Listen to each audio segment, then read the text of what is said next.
Right, here's everything wrong with British aircraft. The first thing wrong with British aircraft is that they don't have cannons. Well, most of them don't have cannons. Take this glorious Junkers 88C6. Perfectly weaponized with cannons. Yes, as you can see here, we are excellently destroying the enemy forces. Totally not getting obliterated. The reason why machine guns are worse than cannons is because, well, cannons can destroy targets in a few hits, and to prove that to you, well, we're gonna shoot down another plane, because why not? Just to prove that machine guns are worse than cannons. As you can see here, we are tailing a French fighter. I mean, it's French, so anything can take it down, to be honest. And nearly. Gosh, this pilot is terrible. Kablam! That is why machine guns are worse. And to prove that machine guns are worse, we have a Hawker Hurricane, which is equipped with 8 Browning 7.7 machine guns.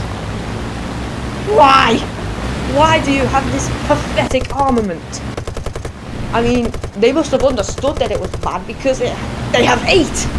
They have 8 machine guns! Typical, really. The British just can't get anything right. Apart from the fact that eventually they, added cannons to their Squires, which is good. But trust me, before this, it was a dark age for British aircraft design. No wonder why they have had to evacuate Dunkirk. These aircraft are about as useful as a pea shooter equipped with these things. Sorry, I lost my words because of the rage that was building up. These things are about as useful as a paper airplane with a pea shooter attached to it. I mean, just look. Our glorious 109 bounced the bullets off, and now we were shot down, most likely because of our Browning 7.7 machine guns.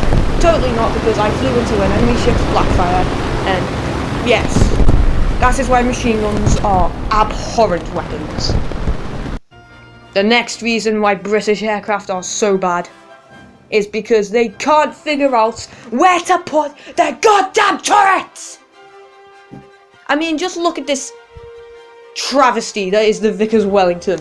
It has machine guns at the front and the back, but none on the roof or the bottom. What if one of our brave Luftwaffe fighters comes over and destroys it? Well, that's pretty pathetic if you ask me.